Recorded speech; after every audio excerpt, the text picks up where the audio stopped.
আসসালামু আলাইকুম সবাইকে, welcome back to my channel Fahmida's recipe. আজ আমি আপনাদের সাথে শেয়ার করতে যাচ্ছি পটেটো রিং চিপস। এই চিপসের রেসিপিটি খুবই সহজ, আপনারা খুব সহজে এটি তৈরি করতে পারবেন। তাহলে চলুন শুরু করি রেসিপিটি।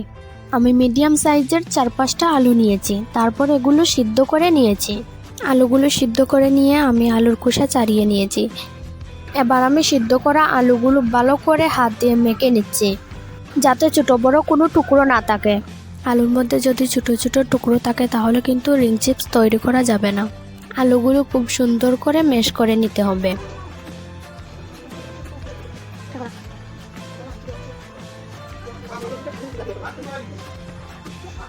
এবার আমি আলুর মধ্যে সবগুলো উপকরণ দিয়ে দিচ্ছি।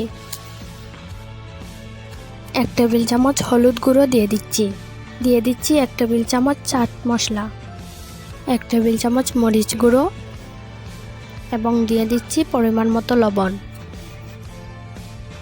সবশেষে আমি এর মধ্যে অ্যাড করে দিয়ে দিচ্ছি আধা কাপ পরিমাণ ময়দা। আপনারা চাইলে এখানে ময়দার পরিবর্তে কর্নফ্লাওয়ার ব্যবহার করতে পারেন। এছাড়া যদি আপনাদের তৈরি করা ডোটি নরম হয়ে যায়, এতে করে আপনারা ব্রেড ক্রাম্ব দিতে পারেন, দিয়ে সুন্দর করে একটি ডো তৈরি করে নিতে পারেন। সবগুলো উপকরণ আমি একসাথে মেখে নিচ্ছি। খেয়াল রাখতে হবে যাতে আলুর ডোটি কোনোভাবেই নরম না হয়। নরম হলে কিন্তু রিং চিপস তৈরি করতে খুবই কষ্ট হয়। যতটা সম্ভব শক্ত করে ডোটি তৈরি করে নিতে হবে।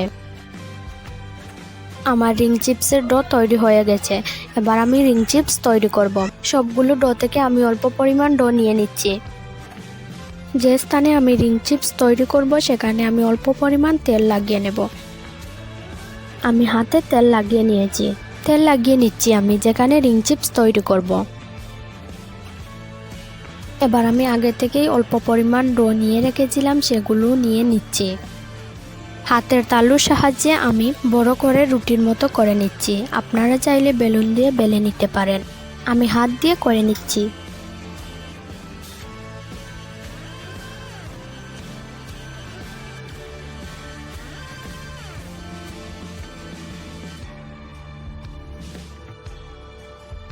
এ পর্যায়ে আমি রিং চিপসগুলো কেটে নিচ্ছি। আপনারা যে কোনো ধরনের কুকি কাটার দিয়ে এই রিং চিপস তৈরি করে নিতে পারেন। রিং চিপসগুলো তৈরি করার পর বেশি সময় রাখা যাবে না, তৈরি করে নিয়েই তেলে ভেজে নিতে হবে। অবশ্যই আপনারা এই রেসিপি তৈরির সময় রিং চিপস সাথে সাথে তেলে ভেজে নেবেন। আর হ্যাঁ, অবশ্যই এই রেসিপিটি আপনারা বাসায় ট্রাই করে দেখবেন। ভিডিওটি ভালো লাগলে অবশ্যই একটি লাইক করে দিবেন এবং কমেন্ট করে জানাবেন ভিডিওটি কেমন লেগেছে। আর যদি ভিডিওটিতে কোনো রকম ভুল হয়ে থাকে অবশ্যই ক্ষমা সুন্দর দৃষ্টিতে দেখবেন আর কমেন্ট করে জানাতে পারেন, তাহলে আমি সেই দিকটি ভালো করার চেষ্টা করব। রিং চিপসের মাঝের অংশটি আমি একটি চামচ দিয়ে তুলে নিচ্ছি।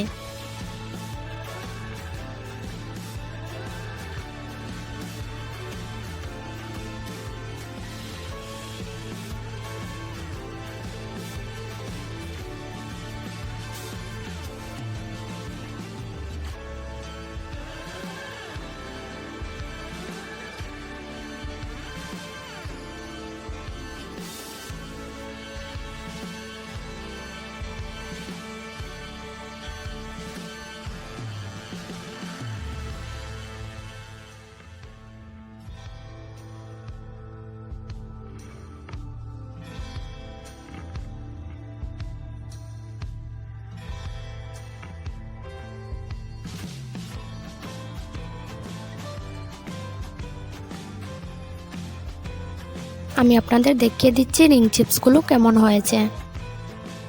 এবার আমি রিং চিপসগুলোকে গরম তেলের মধ্যে ভেজে নিচ্ছি। অবশ্যই তেল হাই হিটে গরম করে নিতে হবে, তারপর রিং চিপসগুলো ভেজে নিতে হবে। তেল যদি গরম না থাকে তাহলে কিন্তু চিপসের ভেতরে তেল ঢুকে যাবে, এতে খেতে ভালো লাগবে না। এই দিকটি লক্ষ্য রাখতে হবে যাতে তেল হাই হিটে গরম করতে হবে, তারপর রিং চিপসগুলো ভেজে নিতে হবে। এভাবে সবগুলো রিং চিপস আমি তেলে ভেজে নিচ্ছি। আর হ্যাঁ, সবাইকে একটাই অনুরোধ, আমার চ্যানেলের ভিডিওগুলি যদি আপনাদের ভালো লাগে থাকে অবশ্যই আমার চ্যানেলটি সাবস্ক্রাইব করে দিবেন এবং পাশে থাকা বেল আইকনটি বাজিয়ে দেবেন, যাতে করে আমি নতুন কোনো ভিডিও আপলোড করলে সঙ্গে সঙ্গে আপনারা নোটিফিকেশন পেয়ে যান। ভিডিওটি এতক্ষণ পর্যন্ত দেখার জন্য সবাইকে অসংখ্য অসংখ্য ধন্যবাদ।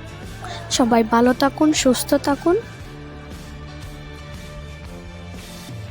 সবাইকে আবারও ধন্যবাদ জানাচ্ছি। আজকের রেসিপিটি এই পর্যন্তই। আল্লাহ হাফেজ। দেখা হবে অন্য কোনো রেসিপিতে।